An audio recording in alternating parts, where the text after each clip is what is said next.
In 79 AD, the bustling Roman city of Pompeii thrived at the foot of what locals knew as Mount Vesuvius.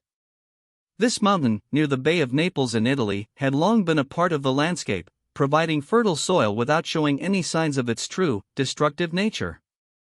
For generations, the people of Pompeii built their lives, their villas, and their businesses under its silent watch, unaware of the immense power lying dormant beneath the Earth's surface. Life was vibrant, filled with commerce, art, and daily routines that would soon be tragically interrupted. Today, we delve into the final hours of this once lively city, a story of sudden catastrophe.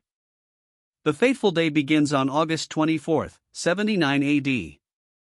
It was a seemingly ordinary Wednesday in the late summer. Farmers worked their fields, merchants opened their shops, and citizens went about their daily lives. Historical records, particularly the letters of Pliny the Younger, detail the events of this day. There had been tremors in the region for years, common enough that residents often disregarded them. But this day would be different. Experts indicate that early in the morning, around 8 a.m., unusual rumbles might have been felt, a subtle hint of the colossal forces about to be unleashed from beneath the earth. No one could have predicted the scale of the impending disaster. Around 1 p.m., the calm shattered. Mount Vesuvius erupted violently, launching a massive column of ash, pumice, and gas miles into the sky. This type of eruption is now known as a Plinian eruption, named after Pliny the Younger, who documented it. A Plinian eruption is characterized by its powerful, sustained explosive force, creating a towering column that can reach stratospheric heights. This initial phase would have been terrifying to witness, producing a dark, cauliflower-shaped cloud that quickly darkened the midday sky. Residents of Pompeii looked up to see this ominous plume forming above their city, a sight unlike anything they had ever seen. Immediately after the initial explosion, volcanic material began to fall upon Pompeii. First came the fine ash, carried by the wind, covering everything in a light gray dusting. Soon, larger fragments, known as pumice and lapilli, began to rain down. Pumice is a type of volcanic rock that is very light and porous, full of air bubbles. Lapilli are small, pebble-sized volcanic fragments. Think of it like a hailstorm, but instead of ice, it's hot rock, steadily accumulating. Researchers report that within hours, the city was covered in several feet of this material. People sought shelter, running indoors or attempting to flee, but the relentless shower made escape difficult and visibility poor.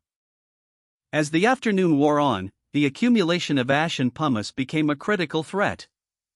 The material was not just a nuisance, it was heavy.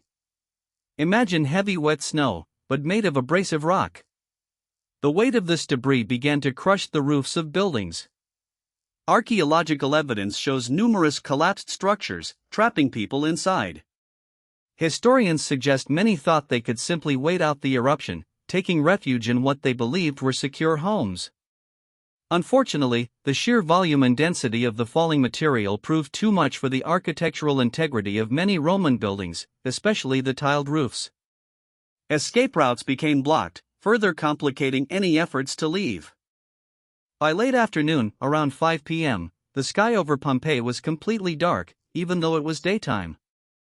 The thick ash cloud blocked out the sun, plunging the city into an unnatural, terrifying night. Visibility dropped to near zero, making any organized escape effort almost impossible. People were disoriented, panicking, and breathing in fine volcanic ash. This ash, when mixed with moisture in the lungs, can form a concrete-like substance, leading to suffocation. The air quality deteriorated rapidly, presenting a grave danger to anyone still outdoors. The sounds of collapsing buildings, screams, and the continuous roar of the volcano created an overwhelming symphony of terror. As night fell, the eruption continued relentlessly. For the next 12 hours, through the night of August 24 into the early morning of August 25, ash and pumice continued to accumulate. The layers grew thicker and thicker, burying streets, homes, and public spaces under many feet of volcanic debris. People who had not yet fled or been crushed were now essentially trapped, either indoors under unstable roofs or in the open, facing deadly air and constant bombardment.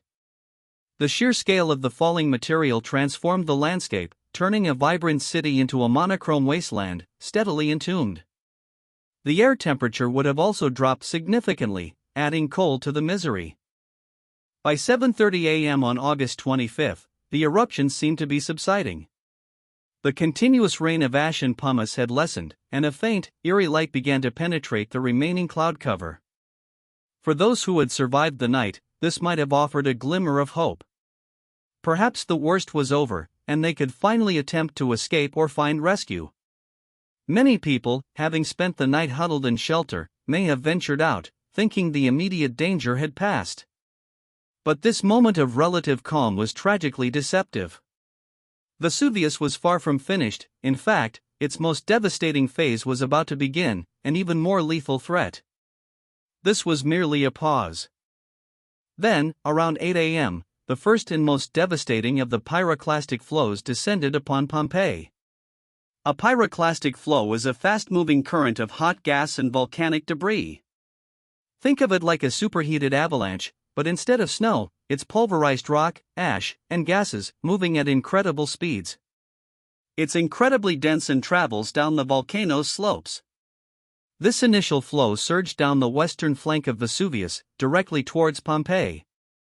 It was a terrifying wave of destruction, moving faster than any human could run, and it marked the beginning of the city's final, brutal burial.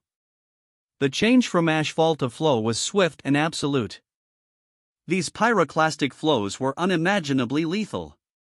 Experts estimate they could travel at speeds exceeding 100 miles per hour, or over 160 kilometers per hour. More critically, their temperatures were incredibly high, ranging from 390 to 700 degrees Fahrenheit, which is about 200 to 370 degrees Celsius. Imagine a blast furnace combined with a hurricane-force wind.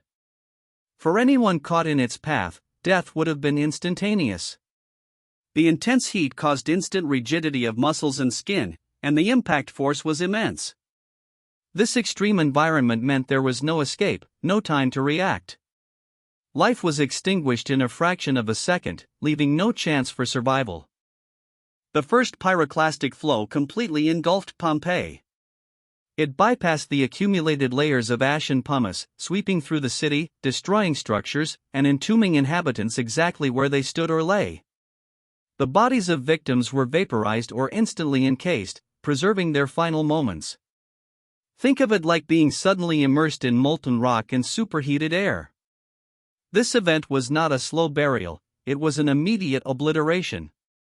Archaeologists have discovered the eerie casts of victims, captured in postures of daily life or desperate attempts to shield themselves. These casts provide a haunting testament to the suddenness and finality of the disaster. This first pyroclastic flow was not the only one. Over the course of the morning of August 25, at least 5 more major pyroclastic flows, and several smaller surges, descended from Vesuvius. Each subsequent flow added new layers of debris, further burying the city and any remaining survivors. The flows were not uniform, some were hotter, some faster, and they approached from different angles as the eruption column collapsed and reformed. This multi-wave attack ensured that no part of Pompeii was spared. The city was progressively submerged under a suffocating blanket of rock and ash, effectively wiping it off the map and preserving it like a time capsule. This truly was a prolonged disaster. While Pompeii was overwhelmed by ash, pumice, and multiple pyroclastic flows, its nearby neighbor, Herculaneum, faced a slightly different, yet equally devastating, fate. Herculaneum was located closer to Vesuvius's summit and initially received less ash. However, it was hit by much hotter and faster pyroclastic flows. These flows instantly carbonized organic materials, meaning they were superheated so quickly that they turned into charcoal, preserving wooden objects and even scrolls. This created a different type of preservation, where wooden structures and bodies were baked and solidified into the rock, rather than encased in ash. Both cities suffered, but the specific dynamics of the flows resulted in distinct archaeological records. By the end of August 25, the eruption began to die down significantly. But the damage was done. Pompeii lay buried under approximately 20 to 30 feet, or 6 to 9 meters, of volcanic material. the once thriving city was completely erased from the landscape, invisible to the world for nearly 1,700 years. The sheer volume of material meant that everything, from the tallest temples to the smallest household items, was entombed. The eruption column, which had reached heights of 20 miles, 32 kilometers, had dissipated.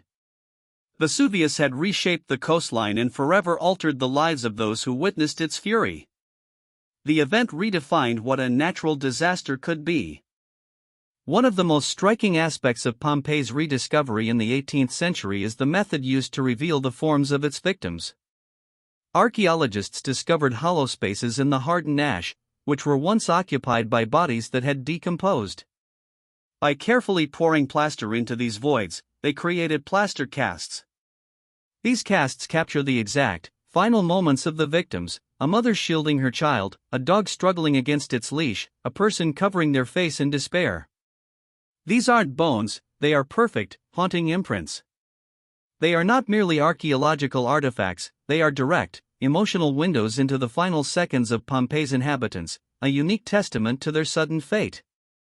The story of Pompeii offers profound lessons about the power of nature and the fragility of human civilization. The 79 AD eruption of Vesuvius serves as a stark reminder of volcanic hazards. Today, Vesuvius is still an active volcano, closely monitored by scientists. The lessons from Pompeii have informed modern volcanology, helping experts understand eruption patterns and develop early warning systems. The city remains a monumental archaeological site, revealing incredible details about Roman life, art, and architecture, all frozen at the moment of disaster. It's a city that speaks volumes, not through its survival, but through its tragic, instantaneous burial. It teaches us about preparing for the unexpected. In conclusion, the final hours of Pompeii were a cascade of terrifying natural events, culminating in the complete burial of a vibrant Roman city. From the initial ash fall to the crushing weight of pumice and the devastating pyroclastic flows, the sequence of destruction was rapid and overwhelming. It was a story of a city and its people caught unprepared, their lives snuffed out in a mere 18 hours. But in its destruction, Pompeii offered us an unparalleled window into the past, a moment frozen in time. The meticulous burial by Vesuvius created a historical record like no other, allowing us to understand the final moments of an entire civilization, preserved in ash and rock for eternity.